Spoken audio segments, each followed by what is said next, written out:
Hello, everyone. You are listening to Kingdom Stories, where we tell stories of hope and power from the lives of everyday Christians just like you and me. It's my hope that these stories encourage you in your walk with the Lord and remind you weekly about how awesome our God is. Hey, everybody. I'm here with my brother Preston. Preston, you want to say hi? Hey, hell, how's it going?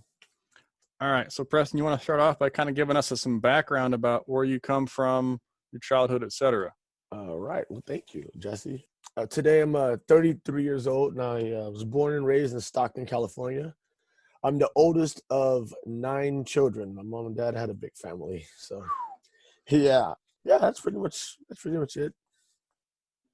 I had it pretty rough when I was younger because I was a little runt, dude. I was like the oldest, but I was always tiny and I was immature. I was like 5'6" for a long period of time. I had a big family, so we didn't really get a lot of attention, from my parents because they're always trying to work. We didn't really have a lot of money. So there's me. I have twins that are right underneath me, a year younger. There's another brother, Kevin and Antonio, which are younger than them. And there's Kenneth, Isaac, Cavassier, AJ. And so, yeah, we have a pretty big family. But I was always irresponsible. Pinky, my sister, right underneath me, was more responsible. So, All right. So, you had some stories around that time if you want to start telling those. oh, yeah. Okay. So, growing up out east side Stockton, we spent a lot of time out north off Kelly Drive area. But then we moved out east. Actually, let's start from out north. Out north, I was a really wild child. I started picking up stealing and lying at an early age. It's crazy. Like we used to play Pokemon cards, and I would be stealing from all my friends. Like just wild. It's not really a good sight to see. But then I also started lying to my parents, like ditching school, and just I had no real good foundation or no good. I just wasn't making good decisions. And so I remember before we moved out east, I got caught stealing from Smart Foods on Kelly Drive. And it was me and my brother, and I had like $35 in my pocket. And I stole like 3 cans of confetti, threw it in my backpack. And I was walking out of the store. And I see these two gentlemen, big guys, walking towards me. And I'm looking like, oh, this is not good. I had that feeling. And he ran and grabbed me and brought me back in the store. And I remember I'll never forget that day. I got a really good whooping from my mom. But my mom came up there and she's like, my son would never steal. My son would never do this. I'm like, yeah, mom, I wouldn't steal. I mean, just lying, right? And so at the end of the day, we were confused. Like, why was it in your backpack? I was like, I had no hands. I had my rollerblades. I just couldn't carry it. I'm just lying out the craziness, right? So, anyways, they let me go. I go home. My mom whoops me. I get a 4 minute whooping. I don't know if you guys know much about whippings, but in the whooping world, 4 minutes is like eternity. Okay, so yeah. So I was fixed on not stealing or not getting caught stealing again. But I remember one time my grandma came to me and said, Preston, if you don't change your life, you're gonna go to hell. And I don't know why it struck me. I couldn't sleep, I couldn't eat. I was like tormented by the thought of going to hell. I was in like the 6th grade, maybe 7th grade, maybe 8th grade, something like that. So that was like my first real taste of God, like in a carnal mindset, immature mindset. Then moving out east right after that, I started ninth grade at Franklin High School. And dude, it was rough. Being 5'6", 95 pounds, it was a rough freshman You get picked freshman. on a lot? Oh man. Well, yes, but I kind of like deserved it because I was like a little trash talker. I remember this girl, let's call her Amanda. I don't know if she liked me or not, but she would pick on me all the time. And she was my first grade class. And I remember one time I was talking about her, trying to be tough.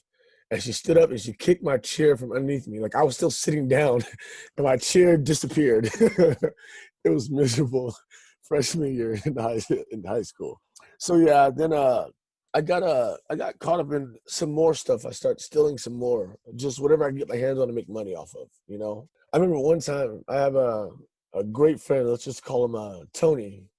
I have a great friend. Me and him were like just bad. We were like bad together, but we were like brothers out east. And yeah, one day we got into like like trying to rob people because everybody was talking about it. We thought it was cool, right? And so let me remind you, like, I'm like 5'6", 95 pounds, and like we think we're tough, and he's about the same size, maybe a little taller. He's a little strong too, so but nevertheless, we're still like kids.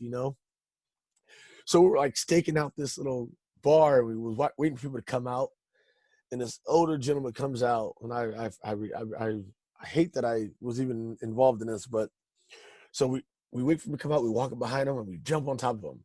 Well, actually, he jumped on top of him. I stood there, and I was just staring at the. I was in shock, and he's like, "Dude, are you gonna help me?" And I'm like, "Oh, sorry." So I run over. I gently put my hand on his leg, just like to act like I'm doing something. He's like, "Come on, get his wallet." I was like, "Oh yeah." And so I remember reaching for his wallet, and all of a sudden we hear the screeching of these tires, just, and it was a cop. And so they reverse, and so we start running. And Tony's like, "Where the wallet?" I was like, "Oh, it's down there still." So he runs back, gets the wallet, and starts taking off running. So we're running, and we're like scared. We're like crying. I'm like, "Lord, oh, help me. I'll never do it again if you help me out of this." The natural cry out that a man does. And so we're running.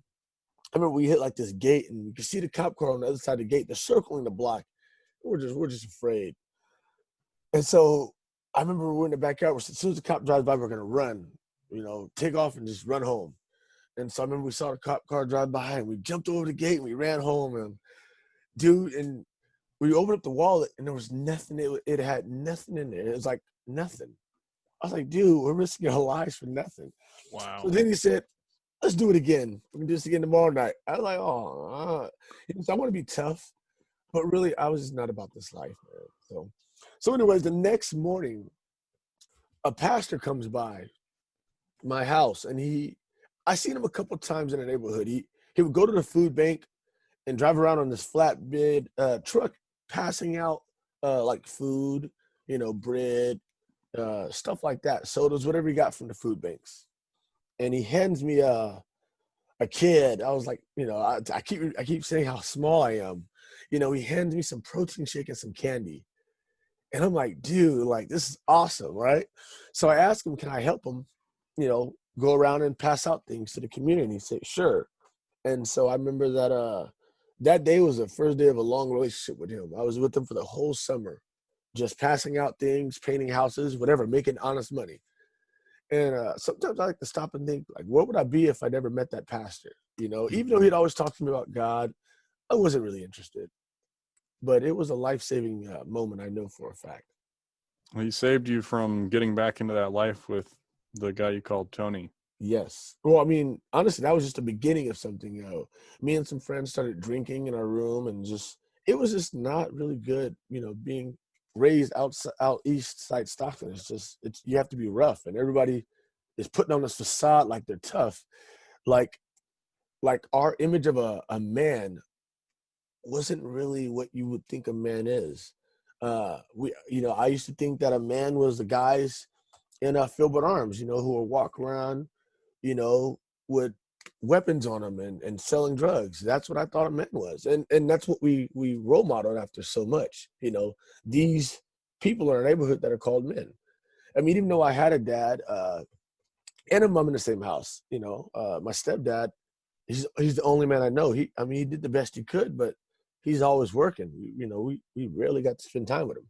So yeah, I would argue if we even knew what a man was. Mm. So real quick, transition. I started going to a little Bible study in Eastside Stockton. It kind of, it soothed that little thing that I had going on with me where I felt like I was going to go to hell, just getting into a Bible study and learning about the Lord. Then I ended up getting married to my ex-wife, and I kind of just fell out of the whole church thing. I just wasn't really into it. I had 2 kids after that. But I remember sitting in church as a grown man, after I was married. And I was like, "Dude, I can't wait to get out of church so I can just go do what I want to do. This is not really for me." And so my walk with God, actually, it's crazy. I could see it like it was yesterday. And so, like, yeah, I moved out to San Jose, and I actually I got into messing around with drugs. I was mostly selling them to like a lot of kids at San Jose State and San Jose City College. I hope these guys, hope they don't come back for me. But nah, I actually got into like hustling at the colleges, and it was all right. But then I started using drugs, which was terrible. As I started to try to like clean up my life, it just got worse and worse. Like once you mix drugs in with it, your perception of like right and wrong it's just messed up. Mm. But I remember right before me and my ex-wife split up, I was I was driving to Stockton to go pick up some stuff to go sell out here in the schools. But I was like, oh man, I really don't want to sell drugs anymore. I want to try to move on with my life. And so I remember as I was driving to Stockton, I had this bad feeling like, man, I shouldn't do this. And I start justifying it and reasoning it in my own heart, like, no, you need the money. It's a lot of money. You need the money. And so when I got there, I just told the guy, like, I'm going to change my mind. I'm not going to do this. He was like, all right, whatever. And so as I start driving back, I was just like thinking, like, what would God really want me to do? I heard about there's this pastor who used to come by the park I used to hang out at, and he used to talk about God all the time. And I would make him promise, like, oh yeah, I'll come by one day. I'll come by. And I never came by, but it planted the seed in my mind that maybe God wants me to have a better life. Hmm. And so as I was coming back from Stockton, I remember getting pulled over. And I was like, oh, I'm speeding, whatever. I wasn't really speeding. I was going like 68 miles an hour. I wasn't even speeding, but I thought maybe I was just speeding, whatever. So he gets me out, pulls me out the car, like, hey, how you doing? And you got license, whatever. Pulls me out. We're talking. And his partner runs and jumps in my car, starts searching my car. And I was like in shock. But I kind of felt like whatever's going on, it probably is not legal. And so I don't want to make the situation worse. So I just kept my mouth shut. And he said, yeah, we're all clear. And so he let me get back in my car and I drove off. And I could not figure out what was going on. And I think maybe that feeling that I was getting, maybe that had something to do with, what just took place. But I just moved on. And so, after the situation, I told God that I just randomly said, oh, Lord, I'm going to stop selling pills. I don't even know if I knew I even believed in God, but, I hear people talk about God all the time. So it made some sense to me. And so one day I was just trying to figure out, like, who is this God, and I start praying like to the God of the universe, like, Lord of the universe, if you're real and you want me to serve you, point me in the right direction. I don't want to wake up one day and I'm in hell and I didn't live for you. And so like literally the next day I forgot where I was at, like at the park or something, and some lady was like, do you know Jesus? Jesus died for your sin. I'm like, yeah, I know Jesus, me and him cool, you know what I mean? But I really, I didn't take no second thought at it. And so then I was like, one night is at my house, and I started kind of reading my Bible just because I felt like that was the right thing to do. But I was praying to the Lord of the universe, like, Lord of the universe, I know no one knows you really.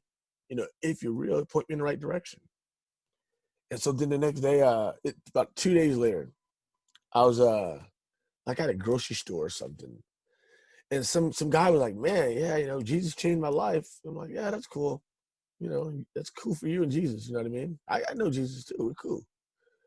So whatever. And so this last time, which is what kind of got my attention. So a little recap, I was actually living in my car after my divorce. And I would go fishing every night. And I just was trying to piece my life together, whatever I had left of it. And so one night I was fishing in Pacifica, and I was catching Dungeness crab, and it was actually illegal at the time, and so because they were not in season. But I caught like 30 Dungeness crab. I mean, it was a retarded number of how many crab I caught. And I was at my ex-wife's house, hanging out with the kids and whatever, and I was cleaning the crab and I was giving them to the neighbors and everything. And so I'm cleaning these crab and my kids are in the house and my ex-wife, she's at work or something. And I see this car.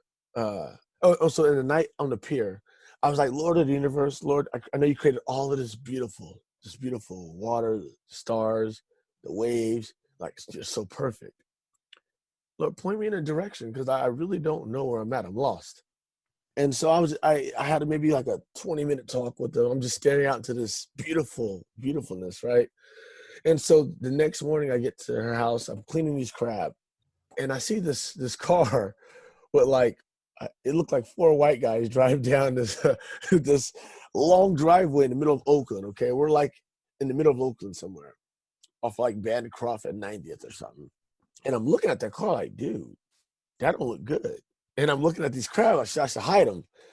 And so these 2 white guys, 3 white guys and this 1 Asian guy jump out like, hey, how you doing? I'm like, I'm good, what's up? You know, I'm trying to ignore this dude. I don't want to start a conversation with him. He was like, hey, you know, are you from around here? You know, I'm like why? You know, I'm trying to keep it short as possible with this guy. Well, he says, hey, what do you know about God or Jesus? Or he says something.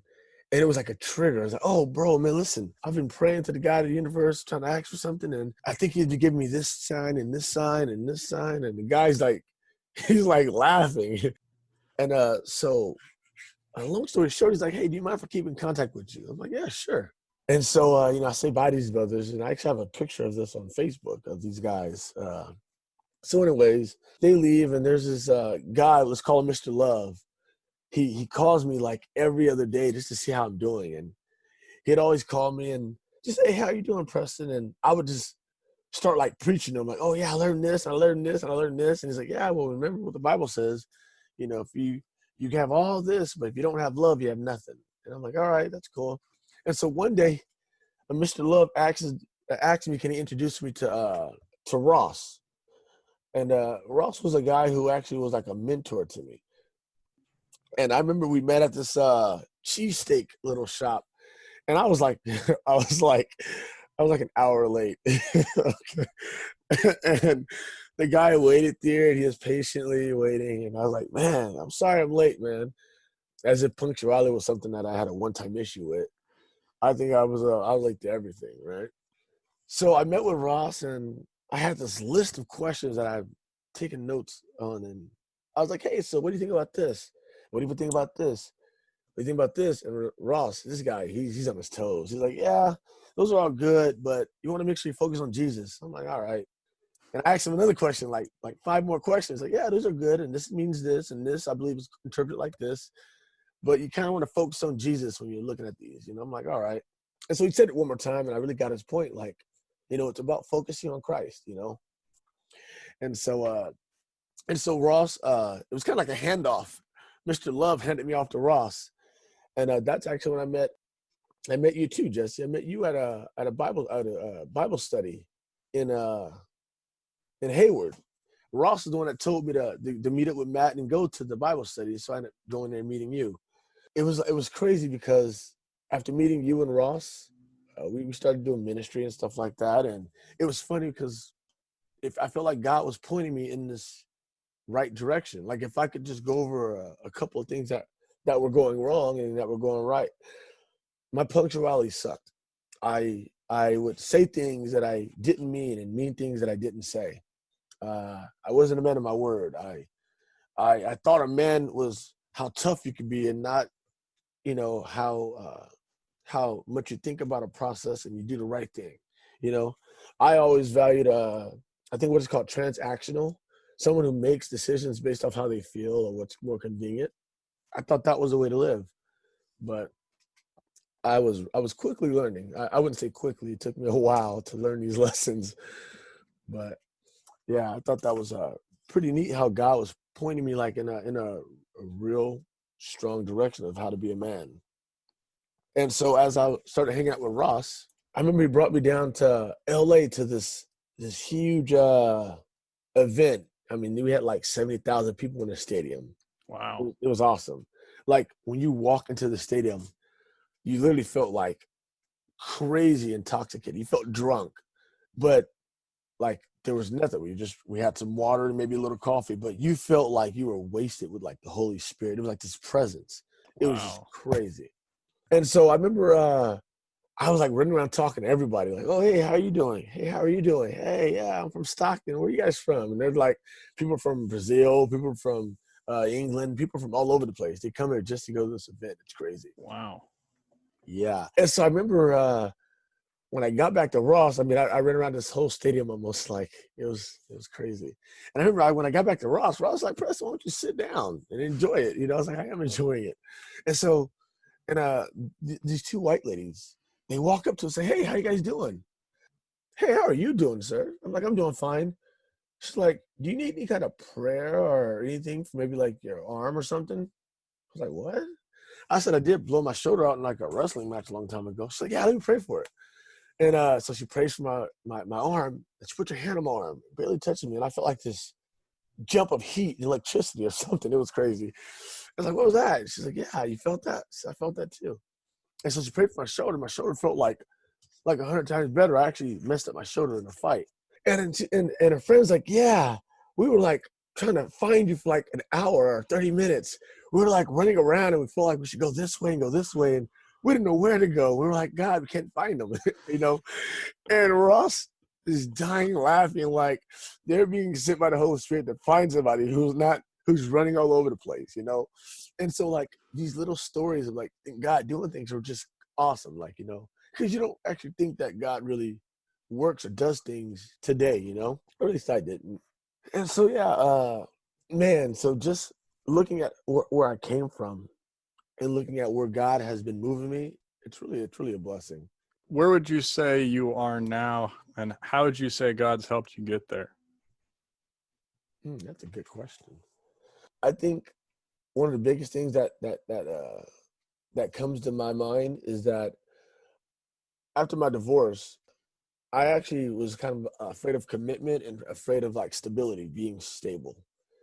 And I lived in my car for about 2 years, maybe 3 years, and I was comfortable living in my car because there was no commitment. You know, I wasn't like I didn't have to do anything, you know, that I didn't want to. But then I had a friend, let's just call him Jesse, who would always try to get me to move. Like, hey, Preston, you know, you need to be stable. You need a roof over your head. And I remember one time I was like, all right, I'll do it. And then I like backed out at the last minute. That was like, what, 2 years ago? Mm-hmm. Then like 6 months later, like, hey, you know, we got a room available if you want to, you know, it's pretty cheap. And I decided to do it. And I remember when I moved in, I was like, you know, if anything goes wrong, I'm just going to move out. You know, I'm always giving myself this out, run away, run away. And then when I got here and we started having Bible study and doing ministry, it was like the greatest place I could ever be. And so God, you know, he gave me stability. One of the biggest issues that I had, I think, was my punctuality. I mean, I'm sure you and Ross can talk about my punctuality a lot. I could, but I won't. Oh, thank you. Thank you for sparing me, Jesse. I appreciate that. Dude, like I was jumping from job to job. I couldn't be on time to a job. I would work for a couple of months and I'd move on. I mean, a couple of months that's actually being generous. I'd work for, you know, a couple of weeks at a temp agency and I'd move to the next job. After dealing with Ross, and Ross, he's a strong person to deal with about my punctuality. He kept emphasizing on how important it is to respect others' time. And I'm like, what do you mean others' time? It's me. He says, well, if you're not going to do something, just say no. And if you're going to do it, just say yes. And let your yes be yes. And I was like, all right. And knowing how inconsistent I am, you know, now I see that, okay, if I can't do it, I just can't do it. You know, it's not the end of the world. And if I can, it is better to do what I said I'm going to do than not do it. And so I think God, through introducing me to you and Ross, that is one of the best things that I've learned. One of the best. On top of being stable, I've been at my job for about a year now at San Francisco Chronicle and love the job. Benefits. I didn't know you could have benefits. You gotta working too long, you have to have benefits, you know. You got the medical and the Oh yeah. 401k, or Oh yeah. I got a little 401k going and medical and everything. Yeah, it's a blessing that God has allowed me to have a mindset to want to be stable. Not just being stable. It's you gotta want it. so I'm looking at the journey here, right? So you Mm-hmm. started out pushing pills, right? You were living a crazy life, and then God came into your life, and now here you are holding down a job.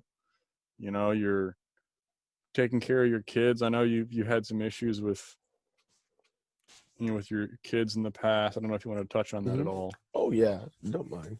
When I first got married, I looked at my family like they were a curse. I was like, oh man, I got kids. I mean, I love my ex-wife and I just wanted to be with her, but she was eager to start a family, which I wasn't really. And so I never really spent time with my kids. They would actually go to the park, and I'm like, I don't want to go to the park. I'm gonna sit here and just do nothing. And so once I like started seeking after God, I read the scripture that said a man that does not take care of his children is like worse than an infidel and denied the gospel. That means I couldn't be a Christian if I didn't take care of my children. I was like, all right, well, I got to start spending time with my kids. But I didn't know how to be a dad because obviously, like my dad was always working and so, but I remember as a child, me and my dad always went fishing, always. Like I'm the oldest out of all the kids and no one else wanted to go fishing with my dad. He'd be out until nighttime, right? Well, I had lots of perks, on school nights. I could stay up to midnight fishing with my dad. To a kid, that's like, that's gold. So when I start talking to my ex-wife to start picking up my kids, I was like, oh, I'm just gonna take them fishing. And so I started taking my kids fishing, and dude, that was like the beginning of the father and kids bonding time. Like now, me and my kids, we go hiking at Mission Peak. We go to Reno, go to the snow. We go sledding. We do all kind of stuff. But it all started with just being in my kids' life. So I really believe that God gave my kids a father and not just a dad. Hmm. That's awesome. Just kind of watching how God changed you to really love your kids. Yes. Yes. Thank you for that. So what would you say to people in your situation or to your past self in that way? Like if you were talking to someone who was in your situation back before God changed you. Yeah, I would well, first and foremost, you gotta want the mindset because I've talked to people and I've tried to pour into them but they don't want to change. And I think that's kind of how Jesus felt when he ran into the guy by the poolside. He's like, do you want to be healed? Hmm. Because he's talking to life right there. He's talking to God. And if he says no, then God's not going to take his will away from him. But if I meet somebody who really wants to change, dude, the change is there. His name is Christ. Like it's real. It was a long road, but dude, I wouldn't change it for anything. I can drive. I'm legit. I don't got to look over my shoulder. Like it's a great lifestyle. And I'm not talking about the one I had before. Okay. But yeah, I would really, if I could do anything differently, I would seek God a lot sooner. I probably could have saved my marriage. I probably could have, that time I wasted, that 5 or 6 years, I was not in my kid's life. I could have been there, you know? Hmm. And now I feel like I'm playing catch up, but now we have a great relationship. I love where God has brought me from. That's awesome. Well, thank you for sharing your story with us, Preston. It's been great to hear you tell your story. I think it'll resonate with a lot of people. Oh, yes. And yeah, I really do hope that people see how important Christ is, man, because man, it's awesome. It's awesome feeling. All right. Thank you, sir. All right, no problem, Jesse, and thank you for having me on. If you liked the story today, please don't hesitate to spread the love. Share it, like it, and subscribe to hear more. If you want to share a story from your life about an encounter with God, please don't hesitate to email me at jesse@newawakeningministries.org. Stay safe and remember, the kingdom is among us.